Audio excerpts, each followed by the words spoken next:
Assalamualaikum warahmatullahi wabarakatuh. Halo pemirsa podcast Cinta Sunnah.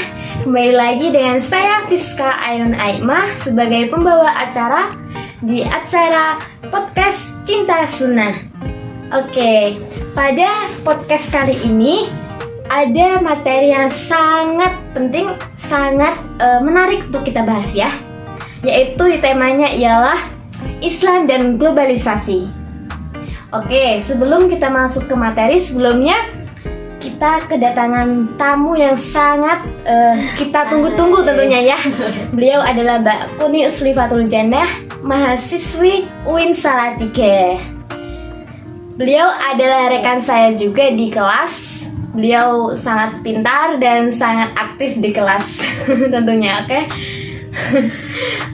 Bisa sapa-sapa dulu sama pemirsa podcast. Halo pemirsa podcast Cinta Sunnah.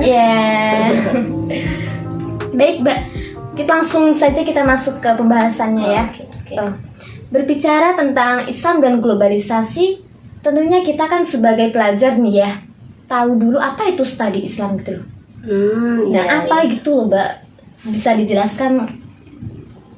Studi Islam sendiri itu adalah segala sesuatu tentang Islam, semuanya, pokoknya semuanya tentang Islam yang perlu kita pelajari agar kita nanti kalau misal kita ditanya nih, apa sih itu Islam? Jadi kita bisa menjawabnya dengan belajar studi Islam. Ya, berarti kita sebagai orang Islam harusnya bisa ya menjawab apa itu Islam kalau ada yang tanya kayak gitu ya. Oke.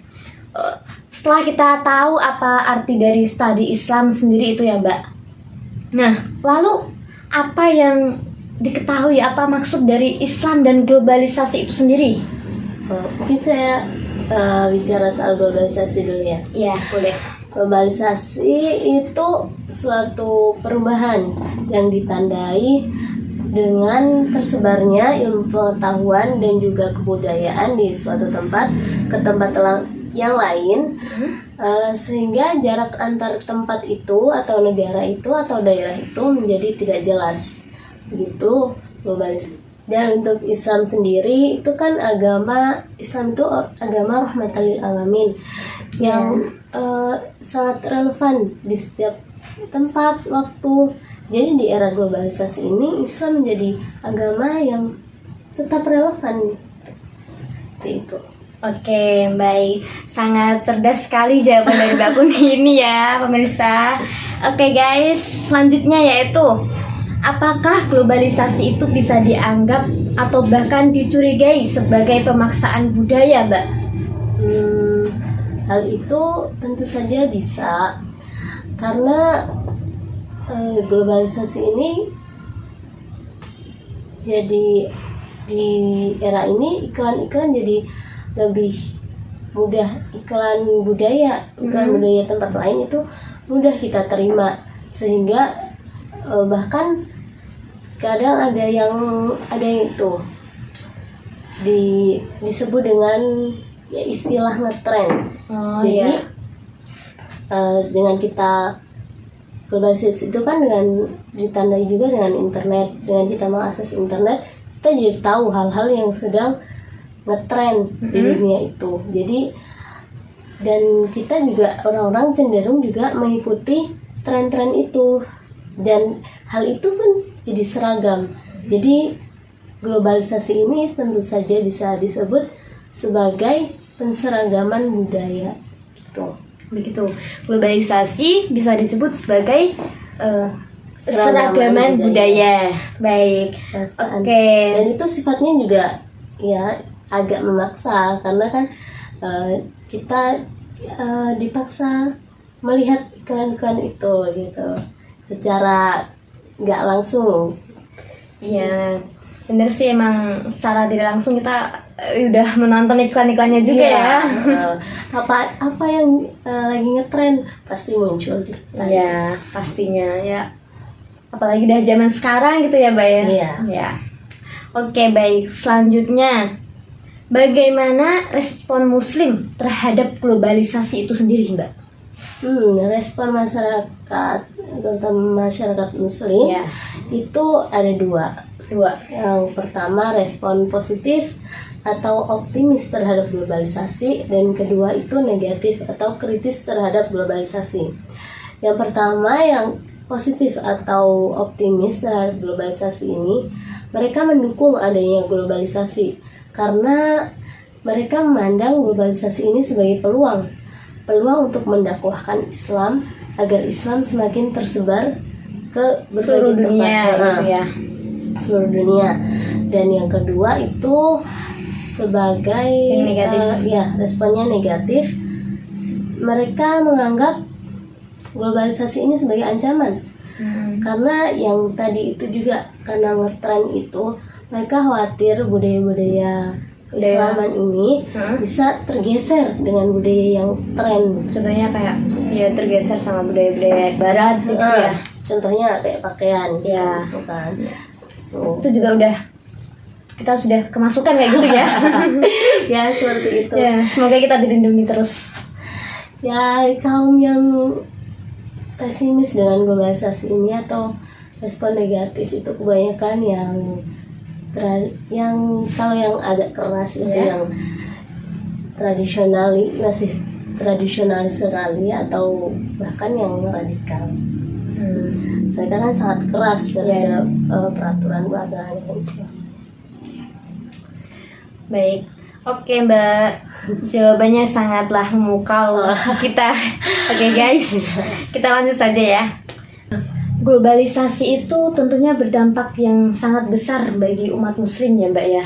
Nah, tentunya termasuk berdampak pada ekonomi muslim. Iya. Apakah itu globalisasi ekonomi, Mbak Kuni? Oke, saya jawab menurut instansi pilar globalisasi itu aja ya. Ya, baik.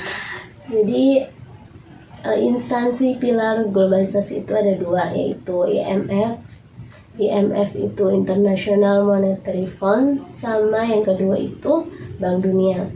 Jadi menurut IMF, globalisasi ekonomi itu adalah suatu proses historis yang merujuk pada meningkatnya ekonomi bangsa-bangsa di dunia ini, terutama dari arus perdagangan internasional.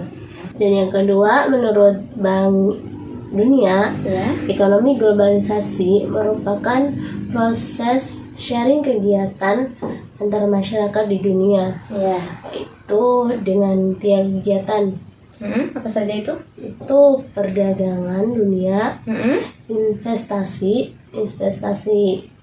dengan orang-orang asing Iya. di dunia, Yang dan terakhir? juga pasar modal. Oh, Ya, itu dengan baik. jadi seperti itu tentang ekonomi globalisasi. Iya. Globalisasi ekonomi. Baik, seru sekali ya. Tapi kita masih ada satu lagi pertanyaan nih. Oke, baik Mbak Kuni, kita masuk ke pertanyaan yang terakhir ya. Bagaimana globalisasi mampu mereduksi Islam sedemikian dahsyatnya? Jadi menurut Akbar S. Ahmed, globalisasi itu dapat mereduksi Islam dengan media. Media mampu untuk menjadi instrumen yang kuat dalam memproyeksikan kultur dominan dari peradaban global. Jadi dampaknya sangat besar. Besar banget kayak dampaknya ya Mbak ya. Oke guys, bagaimana, apakah kalian paham dengan pembahasan kita kali ini? Tentunya kalian kan pasti Agak berat sama-sama ya.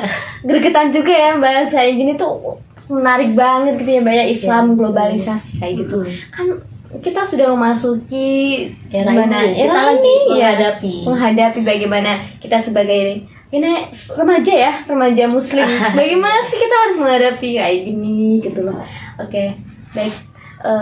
Kesimpulannya adalah kita sekarang ini sudah memasuki sebagaimana kita orang Islam memasuki masa ini globalisasi Islam itu sendiri.